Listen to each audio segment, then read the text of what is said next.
Last week, the CEO of Business Leadership South Africa, Busisiwe Mavuso, warned, "We are in deep trouble."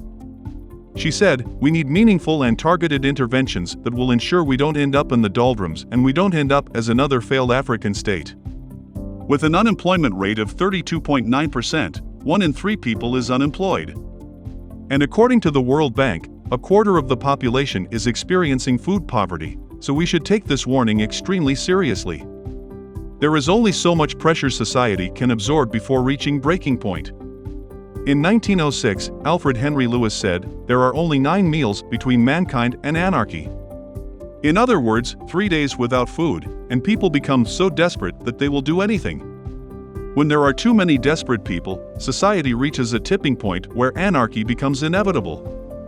Mavuso warned that if things don't change, South Africa could face Arab Spring-like protests, similar to those that toppled governments in Tunisia and Egypt. The 2021 civil unrest gave the country a preview of what awaits if a serious change is not made quickly. Mavuso pointed out that to avoid this scenario, the government needs to fix broken infrastructure, reduce crime, and create an environment for investment and job creation.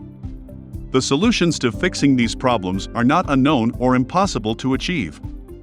Still, the ANC's thinking is so distorted by its ideology that it continues to implement the exact opposite policies to what is needed. The country needs massive amounts of direct foreign investment to fix the problems and address unemployment. But this won't happen while politicians continue to refer to investment as white monopoly capital or threaten expropriation without compensation. Investors want to know that their money is safe and will yield a return. Yet the political environment in South Africa does not support this assurance. Instead of making South Africa an inviting investment destination, the ANC is chasing investors away through poor policy, corruption, and failing infrastructure.